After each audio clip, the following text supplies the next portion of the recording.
Você já percebeu que quase ninguém fala sobre o risco real por trás do Snag 11? Pois é, enquanto milhares de investidores estão comprando esse fundo achando que ele é seguro, estável e conservador, existe um detalhe escondido nos seus relatórios que a maioria nunca vê. E um detalhe que pode afetar a sua renda, seu patrimônio, até mesmo o futuro desse fundo imobiliário. E hoje eu vou te mostrar o risco escondido do Snag 11, analisando a carteira atual de CRAs, o relatório gerencial, o perfil dos seus emissores e os fatores que podem mudar o comportamento desse fundo. Tudo com clareza, sem pânico, mas também sem esconder nada. Mas antes, já deixa aí o seu like e se inscreva no canal, porque aqui você aprende a investir com consciência e não é só hype. O e-mail que acendeu o alerta. Semana passada eu recebi um e-mail de um inscrito aqui chamado Rafael, e ele dizia: eu tenho uma boa parte do meu patrimônio no Snag 11 e ouvi dizer que existem riscos que não estão aí claros no relatório. Será que é verdade?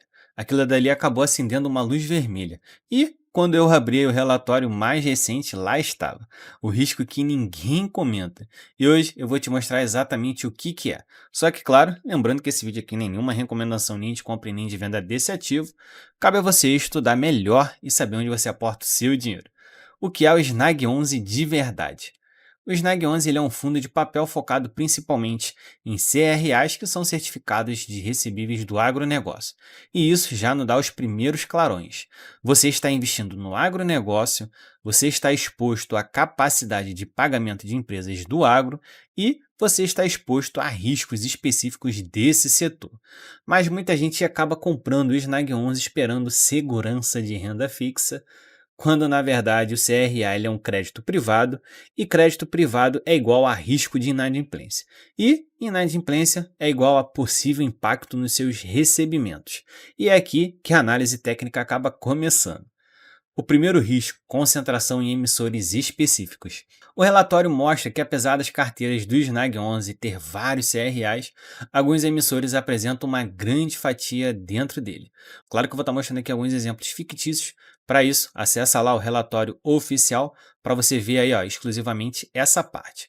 Um exemplo seria aí um emissor A, que tem aí, por exemplo, mais de 14% da sua carteira. Um emissor B, que teria aí em torno de 8 a 10% da sua carteira, e o emissor C em torno de 8% também da sua carteira, ou seja, grande concentração somente nesses três primeiros emissores. E se os desses emissores aí tiver problema, seja na sua queda de receita, quebra da sua safra, problemas climáticos, endividamento alto e renegociação de dívidas, os rendimentos do fundo podem ser impactados. E a concentração em crédito é como colocar várias peças do dominó em pé. Se uma cai, pode derrubar o restante. O risco mais escondido, a safra financeira.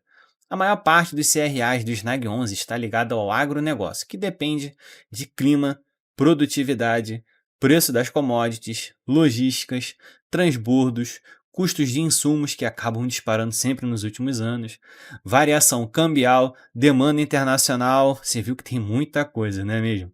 E o CRA não protege o investidor contra falhas na safra agrícola real. Se uma empresa toma prejuízo, ela pode acabar atrasando pagamentos, e isso já aconteceu antes em outros fundos imobiliários de crédito.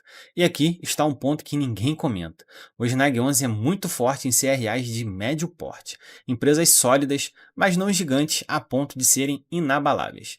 E é aqui que mora o risco. O detalhe nos relatórios, a operação estruturada. Alguns CRAs são estruturados, ou seja, têm garantias, lastros e fluxos condicionados, mas nem toda garantia é facilmente executada. Algumas garantias acabam incluindo recebíveis futuros, direitos creditórios, estoques e contratos de fornecimento. E o risco é, você só descobre se a garantia funciona quando ela precisa funcionar. E isso é o que chamamos de risco jurídico operacional. O problema dos prazos dos CRAs. O relatório mostra que alguns CRAs têm prazos longos. Isso significa menos previsibilidade, mais exposições a ciclos econômicos e mais chances de estresse do emissor ao longo dos anos. E se o mercado de crédito apertar, o emissor fica vulnerável. E isso acaba afetando imediatamente o fundo. O risco da marcação a mercado. Esse é o risco que poucos investidores sabem que existe. Mesmo que o emissor pague em dia, o valor dos CRAs pode oscilar por causa das taxas de juros. Quando os juros sobem, os CRAs desvalorizam. E quando os juros caem, CRAs acabam valorizando. E isso afeta a cotação do Snag 11, o valor patrimonial e, claro, a distribuição de seus resultados. E se o investidor compra achando que nunca vai perder, ele pode ter aí uma surpresa. O grande risco estrutural. Fundo imobiliário é diferente de garantia bancária.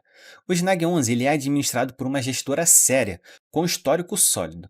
Mas, mesmo a melhor gestora do Brasil, não tem como prever uma seca de 2 anos, nem mesmo controlar o câmbio e nem evitar que uma empresa de agro tenha queda na sua receita, principalmente impedir aí que uma garantia demore pelo menos 8 meses para ser executada. O risco não está no fundo, o risco está no setor. E esse é o risco silencioso que ninguém comenta. Se esse vídeo está te ajudando a enxergar o que poucos enxergam, já deixa aí o seu like agora e se inscreva no canal. Isso daí ajuda o YouTube a entregar esse conteúdo para mais pessoas. E ajuda você a continuar também recebendo as nossas análises profundas, assim como essa. Então, o Snag 11 ele é ruim? Não, o Snag 11 ele é um fundo bem administrado, com boa estratégia e, claro, uma carteira bem sólida. O que estou dizendo é, ele não é tão simples quanto parece. Ele não é uma renda fixa sem risco e ele carrega aí risco do agro, créditos privados e prazos longos. E você precisa entender isso antes de investir. Então, quem não deveria investir no Snag 11?